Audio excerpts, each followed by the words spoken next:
बिस्मिल्लाहिर्रहमानिर्रहीम। नाज़रीन, आप देख रहे हैं प्रोग्राम टॉक एट 7 और मैं हूं एहसन रज़ा। जबकि स्टूडियो में मेरे साथ मौजूद हैं ब्यूरो चीफ इस्लामाबाद सच टीवी जनाब सज्जाद तरीन साहब। और नाज़रीन, हुकूमत अपोजिशन में बढ़ती हुई तलखियाँ, बाहमी मुफादात और मुल्क की सियासत पता नहीं कहाँ चली गई है। और बेनज़ीर भुट्टो शहीद साहिबा की बरसी हुई, मरियम नवाज़ साहिबा की पहली मरतबा गड़ी खुदा बख्श में आमद हुई और बिलावल भुट्टो और मरियम नवाज़ ने बड़े धुआंधार खिताब किए, इस्तीफ़े भी मांगे और अपने इस्तीफ़े देने की बात की और इमरान खान साहब से इस्तीफ़ा लेने की बात की और लॉन्ग मार्च की बात की, जेल भरो तहरीक की बात की। और हुकूमत अपोजिशन में बढ़ती हुई तलखियों को अंदर जो है मुल्की मुफादात को मुकम्मल तौर पर नज़रअंदाज कर दिया गया। आज वफाकी वज़रा की कॉन्फ्रेंस हुई है और मुज़ाकरात को तैयार हैं वफाकी वज़रा की जानिब से ये कहा गया है, लेकिन माइनस मरियम और माइनस मौलाना का फार्मूला भी साथ में दिया गया है। तो क्या पीडीएम भी मुज़ाकरात करना चाहती है या नहीं? और वज़ीर दाखिला ने भी प्रेस कॉन्फ्रेंस की है और अगर वक्त हुआ तो आखिर में बात करेंगे एक अजीम लीडर की। तो सज्जाद तरीन साहब, हुकूमत में तलखियाँ जो हैं और अपोजिशन में तलखियाँ जो हैं बढ़ती चली जा रही हैं, मामलात जो हैं सियासी मुफादात की जंग जो है छिड़ चुकी है, सियासी इंतशार बढ़ चुका है, तो रियासत कहाँ है और कौमी मुफादात कहाँ हैं? देखिए, मैं आपको अर्ज़ करूं कि ऐसे लग रहा है कि जैसे हुकूमत और अपोजिशन के दरमियान जो तलखी है ये बहुत बढ़ गई है और बज़ाहिर ऐसे लग रहा है कि जैसे हुकूमत और अपोजिशन दोनों जो हैं वो बंद गली की तरफ जा रही हैं। लेकिन मैं ये समझता हूं कि अपोजिशन में जो हैं आसफ़ अली ज़रदारी साहब, उन्होंने कल भी जो ख़िताब किया और अपने पैगाम में उन्होंने ये कहा कि सारी पार्टियों को मैं ये कहना चाहता हूँ कि वो हमारे साथ आएँ और हमें एक्सपीरियंस है कि हमने मुशर्रफ को ऐवान सदर से कैसे निकाला। और इसमें कोई शक नहीं कि आसफ़ अली ज़रदारी साहब ये जानते हैं कि चीज़ें कैसे सेटल करनी है और काम कैसे कराना है। ये सारे जितने हैं, चाहे वज़ीर दाखिला हो शेख रशीद साहब और चाहे कोई और हुकूमती लोग हों, ये जानते हैं कि आसफ़ अली ज़रदारी साहब जो हैं वो मुज़ाकरात के भी और मफ़ाहमत के भी शहंशाह हैं। वो बातचीत करना जानते हैं और जो गोल उन्होंने कहा ना कि हमने अपने सियासी मुखालिफिन को भी माफ़ किया। मैं ये कहता हूँ कि जो उन्होंने गोल अचीव नहीं, फिर वो जो गोल बनाते हैं वो अचीव भी करती हैं। देखें, बात ये, कौन सोच सकता था कि आसफ़ अली ज़रदारी साहब जो हैं वो मुल्क के सदर बनेंगे, लेकिन उन्होंने एक गोल अचीव बनाया और फिर अचीव किया उसको। तो मुल्क के सदर बने, ना सिर्फ सदर बने बल्कि 5 साल उनकी हुकूमत रही। तो वो ये अब भी अपोजिशन को ये बताना चाह रहे हैं कि जो मैं कह रहा हूँ उस पर वो अमल करें। अपोजिशन को वो ये कह रहे हैं कि पहले हम बलूचिस्तान गवर्नमेंट तब्दील करें, फिर हम पंजाब गवर्नमेंट तब्दील करें, वहाँ चौधरी परवेज़ इलाही को प्राइम मिनिस्टर वज़ीर आला का कैंडिडेट लेके आएँ और उसके बाद हम मरकज़ पे हाथ डालें। तो इस चीज़ में बातचीत चल रही है, लेकिन बज़ाहिर ऐसे लग रहा है कि जो तलखी है, इस तलखी में ऐसे लग रहा है कि हुकूमत और अपोजिशन जो हैं वो बंद की गली की तरफ जा रहे हैं। सर, हुकूमत और अपोजिशन तो बंद गली की तरफ जा रहे हैं, लेकिन मुल्क भी हमें बंद गली की तरफ जाता दिखाई दे रहा है, क्योंकि मरियम नवाज ने भी कल इस्तीफे का मुतालबा किया, बिलावल भुट्टो ने भी 31 जनवरी का जो है अल्टीमेटम दिया। तो क्या आपको लगता है कि हुकूमत गिराओ मिशन, धरना, जलाओ, घेराओ और ये लॉन्ग मार्च ही एक वाहिद सियासी हल है? मैं समझता हूँ इसकी बुनियादी वजह यह है कि अगर ये मामलात जो बातचीत के ज़रिए हल होने चाहिए थे वो नहीं हो पा रहे, इसलिए कि हुकूमत जो है वो इनसे बातचीत नहीं करना चाहती। और जब हुकूमत इनसे बातचीत नहीं करेगी, मुज़ाकरात नहीं करेंगे, तो फिर यकीनन आपने बिल्कुल ठीक कहा कि जब पॉलिटिकल पार्टी बंद गली में चली जाती हैं तो इसमें कोई शक नहीं है कि मुल्क भी फिर जो बंद गली में चला जाता है। और फिर मुआशी हालत पहले ही आपको पता है बहुत ज़्यादा ख़राब है। महंगाई का आपको पता है कि क्या सूरत हाल है। जब हम प्रोग्राम से पहले ऊपर मीटिंग कर रहे थे तो आपको पता है हमारे एक प्रोड्यूसर ने कहा है कि जी अंडे तो वाकई 300 रुपये दर्जन हो गए हैं और बहुत महंगाई हो गई है। बहुत PTI के वो हामी थे, आज वो भी ये कह रहे हैं कि महंगाई हो गई है। तो मुआशी सूरत हाल तो आपके सामने ही है सारी। सही। सर, वज़ीर आज़म के रवैये के ऊपर भी बात करें, जैसे कि आपने कहा कि वो भी डायलॉग के लिए तैयार नहीं है और इसी वजह से, उनके इस रवैये की वजह से पीडीएम भी वजूद में आई। तो उन्होंने कहा कि इस्तीफे पार्लिमानी अरकान के जब आएंगे तो एक फॉरवर्ड ब्लॉक बनेगा। तो उन्हें कौन सा फॉरवर्ड ब्लॉक बनता हुआ नजर आ रहा है, या फिर ये कोई सियासी दबाव है और उस दबाव में उन्होंने ये बयान दे दिया? नहीं, मैं आपको अर्ज़ करूँ कि इसमें कोई शक नहीं कि हुकूमत ने कोशिश की पहले कि मुस्लिम लीग नून में एक फॉरवर्ड ब्लॉक बनाया जाए और ये बहुत पुरानी कोशिश जारी है। इस हवाले से मुख्तलिफ लोग काम भी कर रहे थे, लेकिन वो नाकामी हो गई है हुकूमत को। मुस्लिम लीग नून में कोई बड़ा फॉरवर्ड ब्लॉक बनाने में हुकूमत नाकाम रही है। चंद एक लोग अलहदा हुए थे जिसमें मुशर्रफपुरी साहब भी थे। तो कोई आदमी जो है फॉरवर्ड ब्लॉक वाली बात नहीं है, क्योंकि लोगों को ये पता है कि अगर मुस्लिम लीग छोड़ के गए तो फिर अवाम भी हमें वो इज़्ज़त नहीं देंगे, अवाम भी हमें वोट नहीं देंगे। तो इसीलिए अब मेरा नहीं ख्याल कि हुकूमत को फॉरवर्ड ब्लॉक बनाने में कोई कामयाबी हो। अगर कामयाबी होती तो फिर इस तरह ना कहना पड़ता कि फॉरवर्ड ब्लॉक भी सामने आएंगे। ये तो समझ लिया आप एक धमकी दी जा रही है अपोजिशन को। यानी इसका मतलब है कि ये एक सियासी दबाव है और इस सियासी दबाव में आके उन्होंने बयान दिया और वो फॉरवर्ड ब्लॉक की कोई तैयारी नहीं है। नहीं, कुछ तैयारी नहीं है। देखिए, अगर कोई तैयारी होती तो फॉरवर्ड ब्लॉक जो है वो फिर सामने आता। आपको याद होगा 2002 में पीपल्स पार्टी इलेक्शन जीती थी, सबसे बड़ी जमात वो थी, लेकिन जनरल मुशर्रफ और उनके साथियों ने खामोशी से पीपल्स पार्टी के 20 लोगों को तोड़ा और उनको पीपल्स पार्टी पैट्रियाट के नाम से अलहदा किया और किसी को पता नहीं था और फॉरवर्ड ब्लॉक बन रहा है। पता उस दिन चला जिस दिन उन्होंने प्रेस कॉन्फ्रेंस की यहाँ के एक मकामी होटल में और उन्होंने कहा जी हम अलहदा हो रहे हैं क्योंकि पीपल्स पार्टी गवर्नमेंट नहीं बनाना चाह रही और बहुत सारे वजूहत उन्होंने बताई। तो ये बताया नहीं जाता कि धमकी नहीं दी जाती, अमल करके दिखाया जाता है। हुकूमत जो है वो अमल करके दिखाती है कि ये बन गया जी फॉरवर्ड ब्लॉक, ये तो इनका अपना फॉरवर्ड ब्लॉक है। तो ये प्राइम मिनिस्टर का ये कहना मैं समझता हूँ ये एक और बड़ी मायूसी है। सही, लेकिन सर अगर थोड़ी सी बात करें कल के जलसे के मुतालिक भी, तो जैसे कि कहा जा रहा है मरीम नवाज साहबा गड़ी खुदा बख्श में पहली दफ़ा गई हैं, तो हुकूमती वज़रा की तरफ से इस मौके को गवाया नहीं गया। उन्होंने बड़ा इसके ऊपर हमला किया कि मरीम नवाज को जो है पाकिस्तान पीपल्स पार्टी ने अपना स्टेज दे दिया और किबले बदल चुके हैं, हालात बदल चुके हैं और इन्हें अपने माजी को याद करना चाहिए और ऐसे थे वैसे थे। अब आपको क्या लगता है कि PDM के जो गठजोड़ है उसमें दरार डालने की पूरी कोशिश की गई, दरार डलेगी या नहीं डलेगी? देखिए, मैं आपको अर्ज़ करूं कि मुस्लिम जब से PDM बना, PDM क्यों बना? PDM इस हुकूमत की जो नाकाम मुआशी पॉलिसी हैं, जो अवाम की मुश्किलात हैं, उनको मद्देनज़र रखते हुए अपोजिशन जमातें जमा हुई हैं ना। अगर इस हुकूमत की जो मुआशी पॉलिसी हैं वो अच्छी होती, महंगाई ना होती, लोग खुशहाल होते, तो मेरा नहीं ख्याल कि लोग जो है वो अपोजिशन के जलसों में आते। इन सारी सूरत हाल को देखते हुए अपोजिशन जमातें जो हैं उन्होंने इत्तेहाद बनाया और ख़ुद वो बाहर निकली।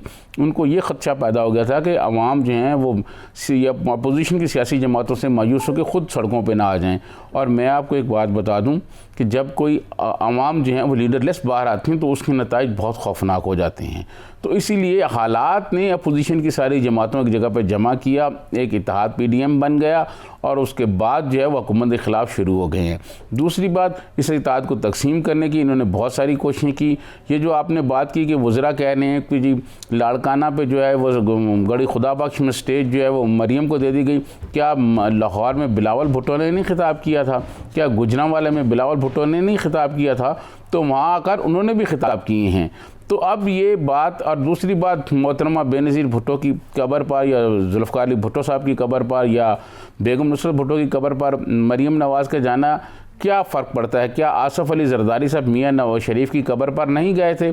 उन्होंने वहाँ जाके फातिहा खानी नहीं दी थी? ये पहले तो आसफ़ अली ज़रदारी साहब गए थे, तो अब वो गए हैं। मैं समझता हूँ कि हमारी जो पॉलिटिकल क्लास है उसको ये समझ आ गई है कि हमें आपस में इख्तलाफात ज़रूर करने हैं, मुखालफ इलेक्शन भी लड़ने हैं, लेकिन हमारे इख्तलाफात उस सतह पर नहीं जाने चाहिए जिस सतह पर माजी में जाते रहे हैं या माजी में जो लोग कुव्वतें हमें लड़ाती रही हैं, उनके कहने पर हमने लड़ना नहीं है।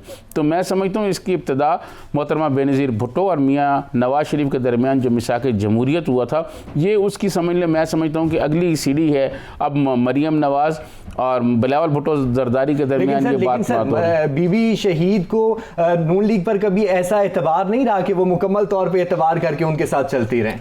नहीं, देखिए, मैं समझता हूँ हालात जो है ना, हालात का जबर जो है उसने मुस्लिम लीग को इस स्टेज पे ले आई है कि वो आज गड़ी खुदा बख्श में उनकी लीडरशिप चली गई है।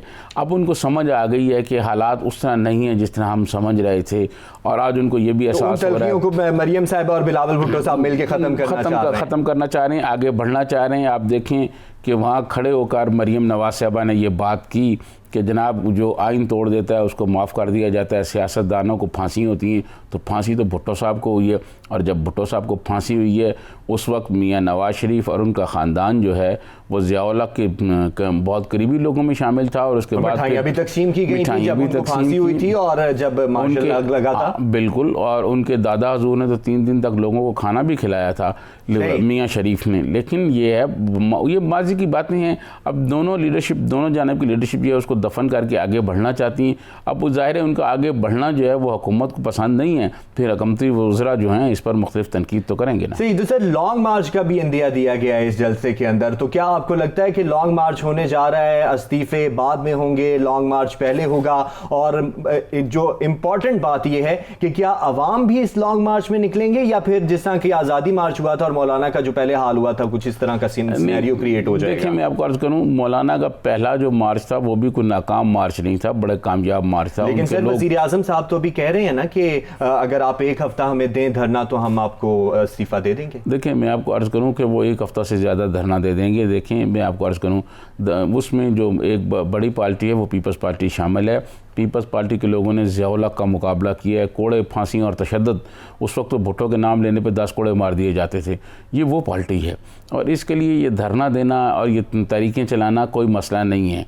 लेकिन लॉन्ग मार्च तो पीपल्स पार्टी करेगी। अब बात रही धरने की, तो पीपल्स पार्टी अब खुद धरनों के ख़िलाफ़ रही है, वो तारुल क़ादरी के धरनों के ख़िलाफ़ रही है, वो इमरान खान के धरनों के ख़िलाफ़ रही है। अब देखना ये सवाल ये है कि क्या पीपल्स पार्टी जो खुद धरनों के ख़िलाफ़ रही है वो खुद कैसे धरना देगी, ये अब फैसला करना अभी बाकी है। जो लॉन्ग मार्च है बिल्कुल लॉन्ग मार्च ज़रूर होगा, उसके लिए तैयारियां भी की जा रही हैं, बहुत सारी चीज़ें मेरे इल्म में हैं, लेकिन अभी वक्त नहीं है कि मैं उनका इंकशाफ करूं या उनके बारे में बात करूं। सही लॉन्ग मार्च होने जा रहा है और बहुत सी चीज़ें जो हैं आप बहुत से राजों को जानते हैं, उन्हें अफशा नहीं करना चाह रहे। तो सजाद तरीन साहब यहाँ पे हमें एक ब्रेक लेनी है, वापस आएंगे तो वफाकी वज़रा की जो आज प्रेस कॉन्फ्रेंस हुई है उसके ऊपर बात करेंगे, तो हमारे साथ रहिएगा आप।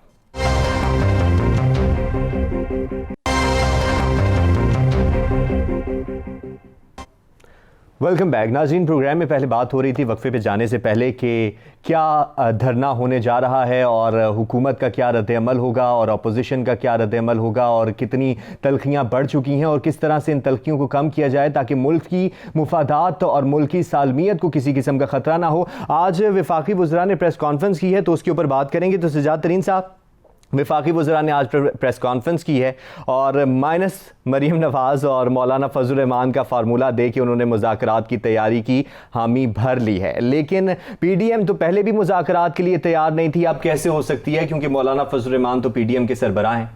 देखें आज ये बात कर रहे हैं कि जी हम मुज़ाकरात नहीं करेंगे। आपको याद होगा हुकूमत की जानिब से बहुत पहले कई माह पहले हुकूमत की जानिब से ये कहा गया था कि हम मुज़ाकरात के लिए तैयार हैं और उसी शाम मौलाना फजल रहमान साहब ने एक प्रेस कॉन्फ्रेंस की थी और उन्होंने कहा कि हम मुस्तरद करते हैं मुज़ाकरात की बात को और पीडीएम कोई मुज़ाकरात नहीं करेगी। देखें अब हुकूमत जो है ऐसा ऐसा उनको नज़र आ रहा है कि चीज़ें कुछ उस तरह नहीं हैं जिस तरह वो देख रहे थे, चीज़ें कुछ आगे पीछे हो रही हैं।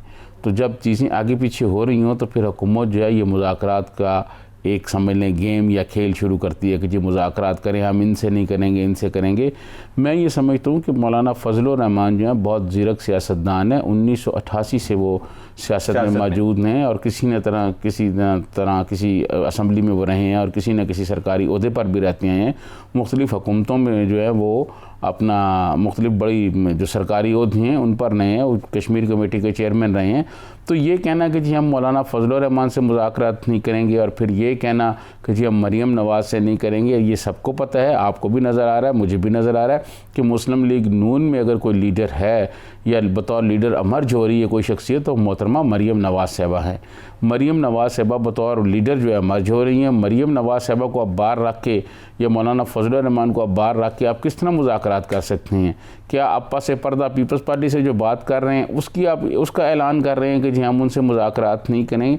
मेरे ज़ाती इल्म में है कि आसफ़ अली ज़रदारी साहब से कौन कराची मिल रहा है और कौन नहीं मिल रहा और उनको क्या क्या बातें बता रहे हैं हॉस्पिटल में और क्या क्या फार्मूले उनको पेश किए जा रहे हैं। किसी वक्त हम अपने प्रोग्राम में इस पर भी बात करेंगे, लेकिन ऐसा नहीं होगा। मुज़ाकरात होंगे तो पीडीएम से होंगे, पीडीएम की लीडरशिप से होंगे और लीडरशिप में मौलाना फजल रहमान साहब जो हैं वो मैं समझता हूँ उसके सरबराह हैं, उसके सदर हैं। तो मौलाना फजल रहमान और मरीम नवाज़ साहिबा को आप किस तरह नज़रअंदाज कर सकते हैं? और दूसरी बात यह है कि इस वक्त जो अपोजिशन है वो तो मुज़ाकरात के लिए तैयार ही नहीं है। जब अपोजिशन तैयार नहीं है तो हुकूमत बेशक कहती रहे फ़लाँ से करना है, फ़लाँ से करना है। जब वो करने के लिए तैयार ही नहीं है, उनका एक ही मुतालबा है कि प्राइम मिनिस्टर जो है रिज़ाइन करें, उसके बाद फिर कोई बात हो सकती है। तो अपोजिशन तैयार नहीं है तो मेरा नहीं ख्याल कि कोई मुज़ाकरात वाली बात बन सकेगी। सही। तो सजादरीन साहब, बाकी वज़रा की तो बातें, तनकीद वो वैसे की वैसी थी कि वो चोर हैं, वो लुटेरे हैं, वो डाकू हैं, और ये सियासत में हुआ, वो सियासत में हुआ, मरियम इस्तीफ़े मांग रही हैं जबकि वो पार्लियामेंट में नहीं हैं। लेकिन फवाद चौधरी साहब का बयान जो है इस पूरी सूरत हाल में बड़ा मुनफरिद सा था। उन्होंने कहा कि ये जो है मरियम नवाज साहिबा और बिलावल भुट्टो साहब ये शो पीस हैं, हमें इनसे बात नहीं करनी, हम संजीदा लोगों से बात करना चाहते हैं। तो वो संजीदा लोग कौन हैं? देखें, मैं आपको अर्ज़ करूं, बात ये है कि जो बात फवाद चौधरी साहब ने ये कही कि वो संजीदा लोगों से बात करना चाहते हैं और इनसे नहीं, शोपीस से नहीं करना चाहते, बड़े मुतहरिक तो थोड़ा सा मैं आपको बताऊं, माजी में आप ज़रा देखें कि ये वही बिलावल भुट्टो जरदारी है जिनके तर्जमान रहे हैं फवाद चौधरी साहब। तो उस वक्त ये शोपीस नहीं थे।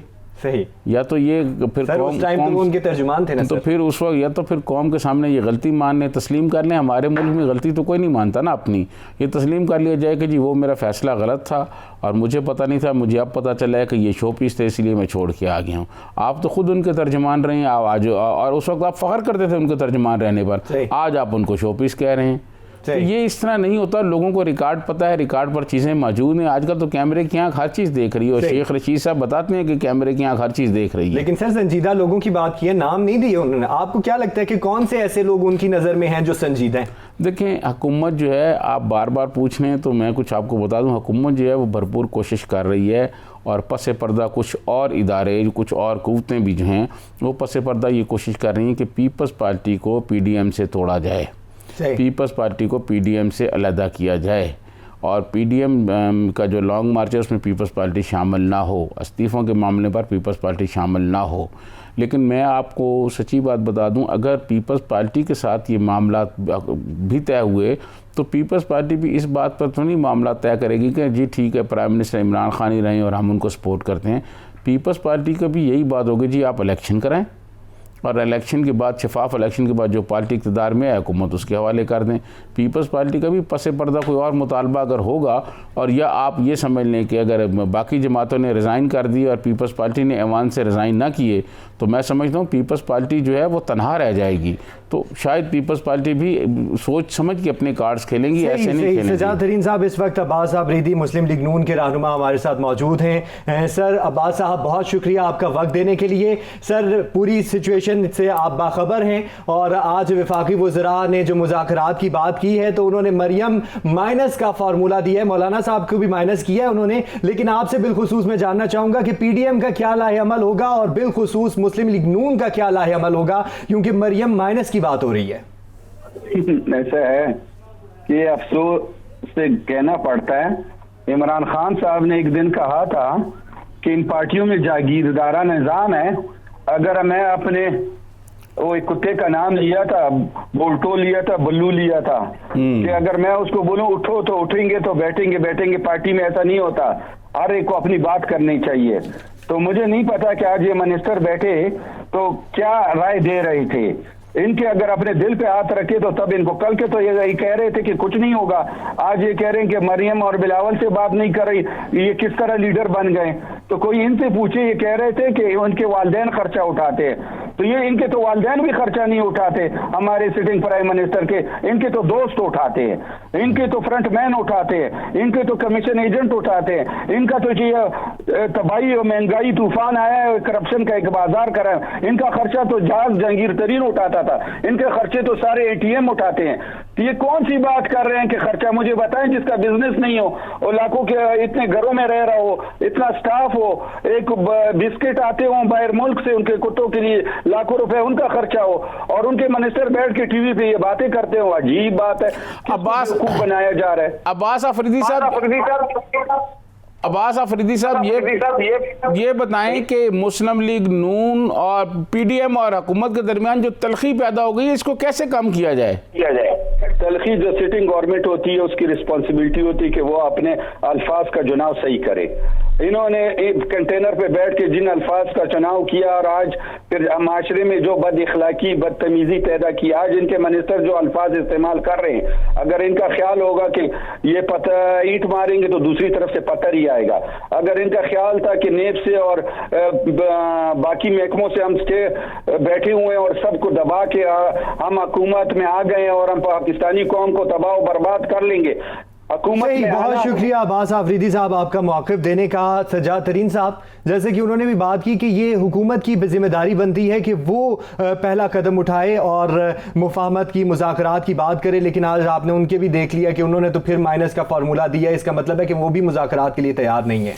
नहीं, देखिए मैं आपको अर्ज़ करूं कि मुज़ाकरात अब हुकूमत के इनसे हो ही नहीं सकते, क्योंकि तलख़ी जिस सतह पे चली गई है वहाँ से वापस आना बहुत मुश्किल है। फिर दूसरी बात है, मुज़ाकरात किस बात पे होंगे? देखें, वो ये चाहते हैं प्राइम मिनिस्टर इमरान खान का इस्तीफ़ा, और क्या प्राइम मिनिस्टर इमरान खान इस्तीफ़ा देने पर तैयार हो जाएंगे? मैं आपको अर्ज़ करूं कि पीटीआई पूरी जो जमात है, उनके लोग भी कह चुके हैं बहुत सारे कि वो सिर्फ इमरान खान का नाम है। अगर माइनस इमरान खान हो जाए और वो रिज़ाइन करके चले जाएँ तो बाकी ना ये पीटीआई रहेगी ना कुछ रहेगी, ये बिखर जाएगी। सही, वज़ीर आज़म के ओहदे पर भी बात करेंगे, इमरान खान साहब के ओहदे पर भी बात करेंगे, और वज़ीर आज़म के मनसब पर मज़ीद जो फवाद चौधरी साहब ने गुफ्तगू की है। ब्रेक पर जा रहे हैं, उसके बाद वापस आके उस पर गुफ्तगू करते हैं। हमारे साथ रहिएगा।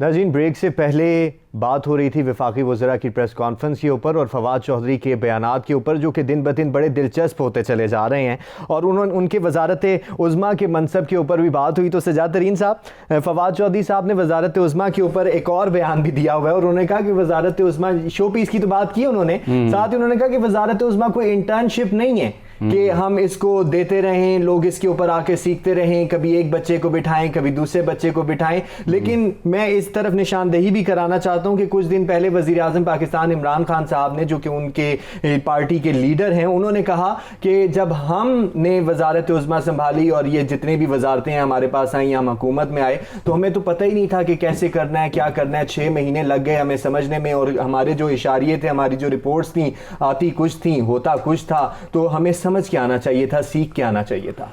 बल्कि उन्होंने ये भी कहा कि आइंदा कोई भी पार्टी बगैर तैयारी के इक़्तिदार में ना आए, हुकूमत ना ले। सही, ठीक है ना। सर, वो तो कहते हैं हम सीखे हुए। उस दिन जो खबरें छपी थी वो यही छपी थी कि बगैर तैयारी की हुकूमत नहीं लेनी चाहिए। सही। मैं ये समझता हूँ, देखिए मैं ये समझता हूँ कि फवाद चौधरी साहब जो हैं वो जो मर्जी बात करते रहें, ये जो बातें उन्होंने की है कि इंटर्नशिप नहीं है और फ़लाँ की नहीं है, फ़लाँ को दे दें। देखिए मैं आपको अर्ज़ करूं, वो तो लोग 2-2 टाइम प्राइम मिनिस्टर रहे हैं। नवाज शरीफ साहब 2 टाइम प्राइम मिनिस्टर रहे हैं इस मुल्क के, 3 मरतबा प्राइम मिनिस्टर रहे हैं। इसी तरह आसफ़ अली ज़रदारी साहब मोहतरमा बेनज़ीर भुट्टो के शौहर भी हैं, जो प्राइम मिनिस्टर थी, और फिर उसके बाद वो मिनिस्टर भी रहे और उसके बाद इस मुल्क के सदर भी रहे। ठीक है जी। उसके अलावा मैं समझता हूँ कि बिलावल भुट्टो ज़रदारी का जो माँ थी वो प्राइम मिनिस्टर इस मुल्क की रही है 2 टाइम। उनका वालिद जो है मुल्क का सदर रहा है, और उनका नाना इस मुल्क का प्राइम मिनिस्टर रहा है। भुट्टो साहब भी 2 मरतबा मुंतखब हुए थे।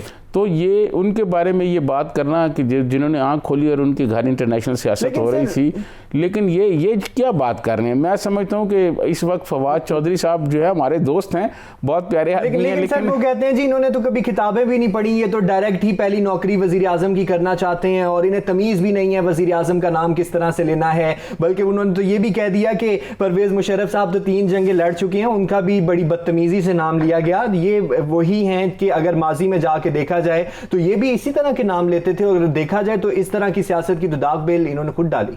देखें, बात ये मुशर्रफ के बारे में खुद इमरान खान साहब क्या कहते रहे हैं, और फिर प्राइम मिनिस्टर के बारे में खुद जनाब इमरान खान साहब क्या कहते रहे हैं। डी चौक पर जो वो एक मेला लगाते थे रोज़ शाम को, और कई दिन तक वो लगा रहा, और रोज़ वो जनाब एक शाम को माहौल गर्म किया कर 126 दिन और 126 दिन, और फिर लाइव गए वो प्रोग्राम सारी और तकरीरें जो कुछ उन्होंने कहा।